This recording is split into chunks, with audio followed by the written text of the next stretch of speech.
সমস্ত প্রশংসা একমাত্র আল্লাহ রাব্বুল আলামিনের জন্য, যিনি নেক সৎকর্মশীল বান্দাদের অভিভাবক। এবং আমি সাক্ষ্য দিচ্ছি যে আল্লাহ ছাড়া সত্য কোনো মাবুদ নেই, তিনি এক, তার কোনো শরীক নেই। আমি আরো সাক্ষ্য দিচ্ছি যে আমাদের নবী ও নেতা মুহাম্মদ আল্লাহ তাআলার বান্দা এবং তার রাসূল। আল্লাহ তাআলা তার উপর, তার পরিবারবর্গ এবং সকল সাহাবীদের উপর শান্তি ও রহমত বর্ষণ করুন। অতঃপর হে মুসলমানগণ, আমি আমার নিজেকে এবং আপনাদেরকে আল্লাহ তাআলার তাকওয়া অবলম্বনের ওসিয়ত করছি, কেননা তাকওয়া অবলম্বনেই রয়েছে সবচেয়ে বড় সৌভাগ্য এবং কল্যাণ। আল্লাহ তাআলা বলেন, হে ঈমানদারগণ, তোমরা আল্লাহকে ভয় করো এবং তোমরা সদা সত্য কথা বলো। হে আল্লাহর বান্দাগণ, মানুষের সবচেয়ে জঘন্যতম আচরণ হচ্ছে অন্যায়ভাবে অন্যদেরকে কষ্ট দেওয়া ও তাদের কষ্টের কারণ হওয়া। এটা শয়তানি পন্থা, যা শত্রুতামূলক বিরোধিতা, হানাহানি ও দ্বন্দ্ব সংঘাতের ফলে করা হয়ে থাকে। তাতে ন্যূনতম দয়া, সহানুভূতি ও মমত্ববোধও দেখানো হয় না।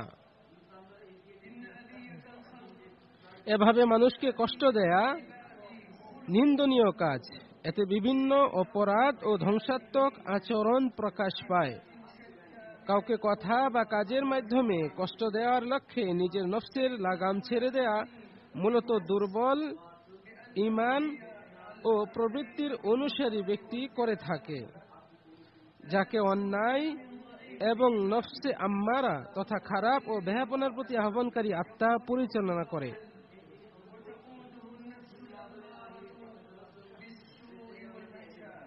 অতএব হে মুসলিম, আপনি অন্যকে কষ্ট দেয়া হতে নিজেকে সংযত রাখুন, অন্যায় থেকে নিজের প্রবৃত্তিকে বারণ করুন।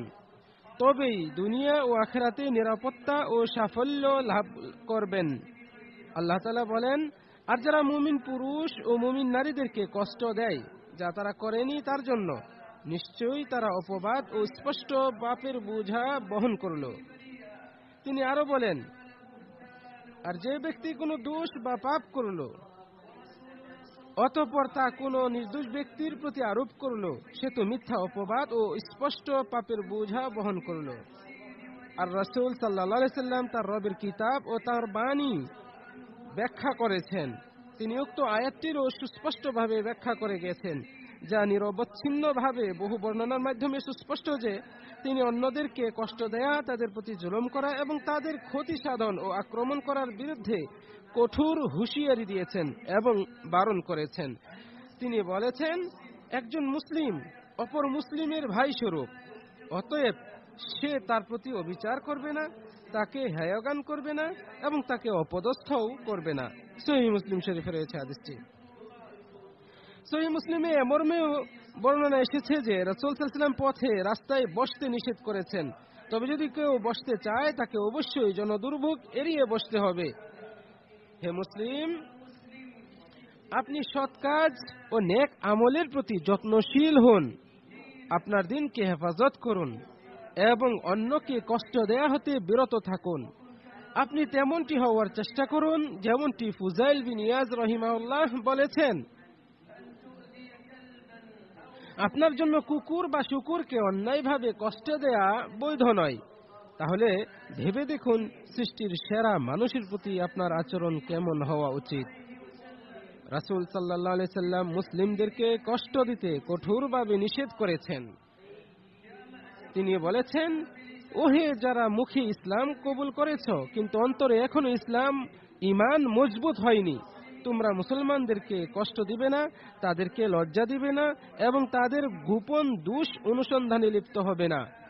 কেননা যে ব্যক্তি তার কোনো মুসলিম ভাইয়ের গোপন দোষ অনুসন্ধানে লিপ্ত হবে, আল্লাহ তাআলা তার দোষ প্রকাশ করে দিবেন। আর যে ব্যক্তির দোষ আল্লাহ তাআলা প্রকাশ করে দেবেন, সে ব্যক্তি তার উটের হাওদার ভিতরে অবস্থান করলেও তাকে তিনি অপদস্থ করেই ছাড়বেন। ইমাম তিরমিজি এবং ইমাম আবু দাউদ রাহিমাহুমাল্লাহ দুজনই তাদের সুনান গ্রন্থে হাদিসটি উল্লেখ করেছেন। কাতাদাহ রাহিমাহুল্লাহ বলেন, কোন মুমিন ব্যক্তিকে কষ্ট দেয়া থেকে আপনারা সাবধান থাকুন, কেননা আল্লাহই তো তাকে রক্ষা করবেন আর তাকে কষ্ট দেওয়ার কারণে ক্রোধান্বিত হবেন। হে আল্লাহর বান্দা, কষ্ট দেয়া থেকে বিরত থাকুন এবং অন্যের উপর আক্রমণ করা হতে নিজেকে সংযত রাখুন, তবেই লাঞ্ছনা ও প্রবঞ্চনা হতে নিরাপত্তা পাবেন। রাসূল সাল্লাল্লাহু আলাইহি ওয়াসাল্লাম বলেন, মুসলমান তো সেই যার জিহ্বা ও হাত থেকে অন্যান্য মুসলমানগণ নিরাপদ থাকেন। সহিহ বুখারীতে রয়েছে হাদিসটি। তিনি আরো বলেন, যে ব্যক্তি আল্লাহ ও পরকালে বিশ্বাস করে সে যেন তার প্রতিবেশীকে কষ্ট না দেয়। আর সহিহ মুসলিমে এসেছে যে সে ব্যক্তি জান্নাতে প্রবেশ করতে পারবে না যার অনিষ্টতা হতে তার প্রতিবেশী নিরাপদ নয়।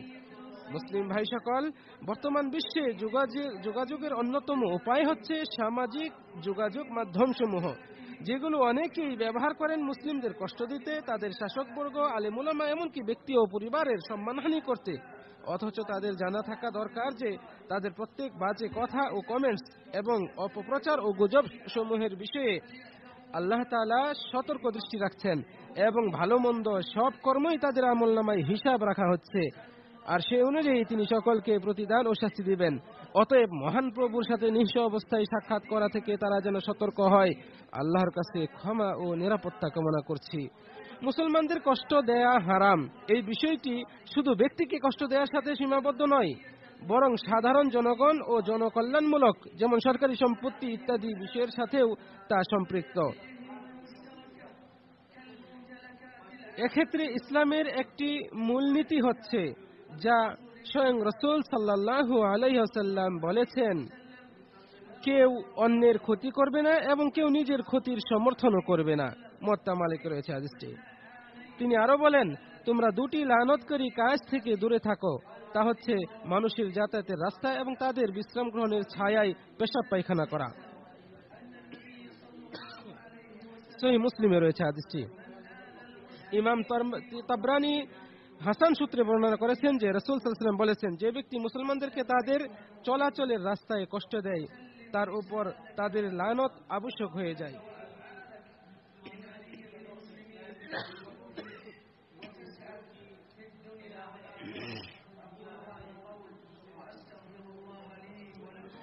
আমি আল্লাহর কাছে আমার জন্য এবং আপনাদের জন্য ক্ষমা প্রার্থনা করছি। তিনি ক্ষমাশীল, আপনারাও তার কাছে ক্ষমা প্রার্থনা করুন।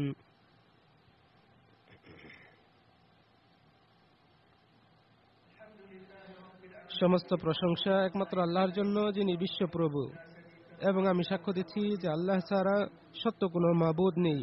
আমি আরো সাক্ষ্য দিচ্ছি যে আমাদের নবী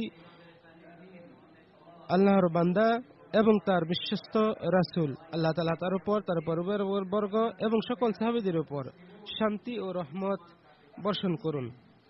অতঃপর হে মুসলিম ভাই, আপনি আপনার নিজের নিরাপত্তার জন্য মানুষকে কষ্ট দেয়া থেকে নিজের নফসকে বিশুদ্ধ রাখুন এবং অন্যের প্রতি প্রকাশ্য ও গোপনে সব ধরনের জুলুম করা থেকে তাকে পবিত্র রাখুন।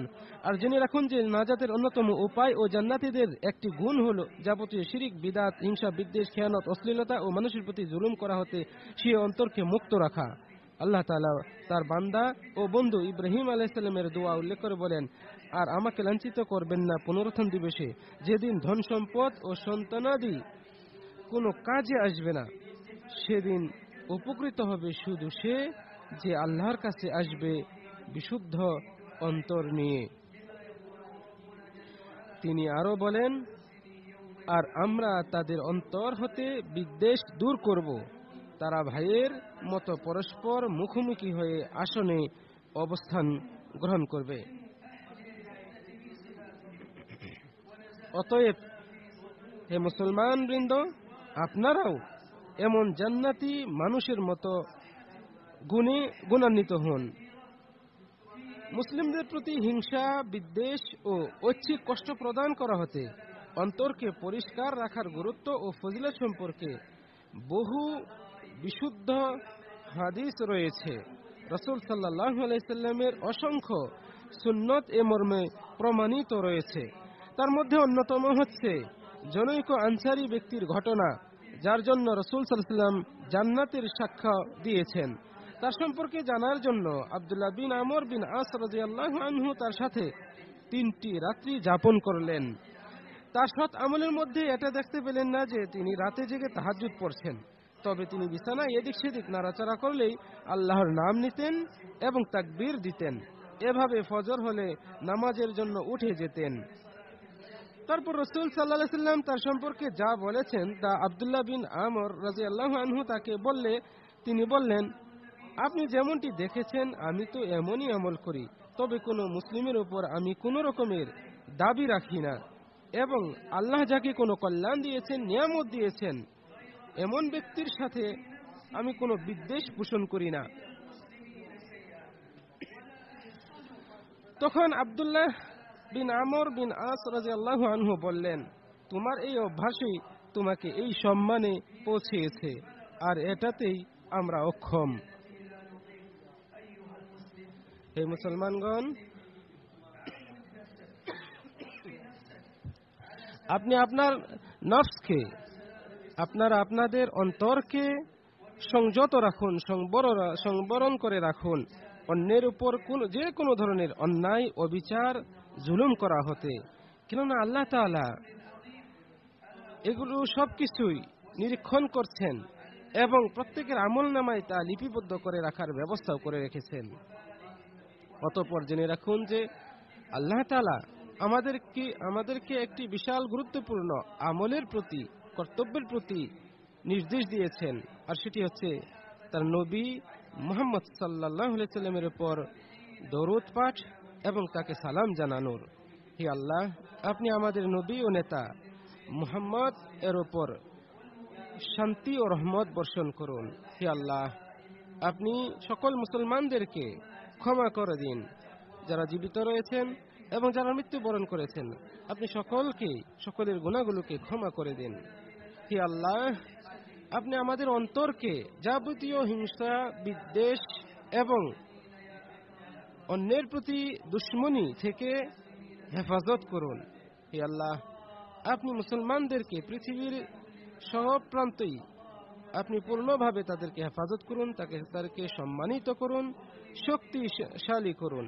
হে আল্লাহ, আপনি মুসলমানদেরকে যারা অভাবী, দারিদ্র, বিপদগ্রস্ত, আপনি তাদেরকে উদ্ধার করুন, তাদের অভাব মুক্ত করে দিন। হে আল্লাহ, মুসলিম সমাজকে এবং মুসলিম শাসকবর্গকে আপনি হেফাজত করুন এবং তাদেরকে ইসলামের সঠিক বুঝ দান করুন। হে আল্লাহ, খাদিমুল হারামাইনকে আপনি হেফাজত করুন, তাকে আপনার ভালো কাজের জন্য, তাকওয়ার কাজের জন্য কবুল করুন এবং তাকে আরো ভালো কাজ করার তৌফিক দান করুন। হে আল্লাহ, আপনি আমাদের মুসলিম সেনাবাহিনীকে, সৈন্যদেরকে পৃথিবীর সর্বত্রই যারা যেখানে নিয়োজিত রয়েছেন আপনি তাদেরকে হেফাজত করুন। হে আল্লাহ, আপনি আমাদের এবং মুসলমানদের পক্ষ থেকে তাদেরকে উত্তম প্রতিদান দান করুন। হে আল্লাহ, আপনি তো পরম করুণাময়, পরম দয়ালু। আপনি আমাদেরকে দুনিয়ায় কল্যাণ দান করুন, আখিরাতেও আমাদেরকে কল্যাণ দান করুন এবং জাহান্নামের আযাব থেকে আমাদেরকে রক্ষা করুন। হে আল্লাহ, আপনি আমাদেরকে যাবতীয় বালা মুসিবত, কষ্ট, যন্ত্রণা ও দুর্ভোগ থেকে নিরাপদ রাখুন। হে আল্লাহ, আপনি আমাদেরকে হঠাৎ মৃত্যু থেকে, শত্রুদের আক্রমণ থেকে, বিভিন্ন দুর্যোগ ও দুরারোগ্য ব্যাধি থেকে আপনি আমাদেরকে হেফাজত করুন, রক্ষা করুন। হে আল্লাহ, আপনি আমাদের উপর, মুসলমানদের উপর, সমগ্র বিশ্বের মানবতার উপর যে মহা বিপর্যয়, মহামারী নেমে এসেছে, আপনি তা থেকে আমাদের সকলকে হেফাজত করুন। হে আল্লাহ, আমরা আপনার দয়া, অনুগ্রহের মুখাপেক্ষী। আপনি তো দয়ালু, আপনি অভাব মুক্ত, আপনি গানি, আপনি সব কিছুর মালিক। আপনি আমাদের উপর আপনার রহমতের ভান্ডার থেকে অনবরত রিজিক, বৃষ্টি এবং দয়া ও রহমত বর্ষণ করুন। হে আল্লাহ, আপনি আমাদেরকে বৃষ্টি দিন, আপনি তো বৃষ্টিদাতা। আপনি আমাদেরকে এমন বৃষ্টি দিন যা আমাদের শুধুই কল্যাণে আসবে, আমাদের জন্য কল্যাণকর হবে। হে আল্লাহ, আপনি তো দয়ালু, আপনি তো দানবীর দানশীল। আপনি আমাদের উপর আপনার রহমতের বৃষ্টি বর্ষণ করুন। হে আল্লাহ, আমরা আপনার রহমতের মুখাপেক্ষী। আপনি আমাদের মধ্যে যারা দুর্বল, যারা অসুস্থ, যারা অভাবগ্রস্ত, যারা অসহায়, যারা দুর্দশাগ্রস্ত, আপনি তাদের উপর রহমত বর্ষণ করুন। আপনি তাদের জন্য যথেষ্ট হয়ে যান। আপনি তাদেরকে, মুসলমানদেরকে উদ্ধার করুন, হেফাজত করুন, শক্তিশালী করুন। হে আল্লাহ, আপনি আমাদেরকে সৎকর্ম করার মতো আরো বেশি বেশি উদ্যোগী হওয়ার তৌফিক দান করুন। হে আল্লাহ, আমরা আমাদের সাধ্য অনুযায়ী যে আমল করেছি আপনি তা কবুল করুন। হে আল্লাহ, আপনি আমাদেরকে প্রত্যাখ্যান করবেন না। হে আল্লাহ, আপনি আমাদেরকে দুর্ভাগ্যবানদের অন্তর্ভুক্ত করবেন। হে আল্লাহ, আপনি পরম করুণাময়, পরম দয়ালু।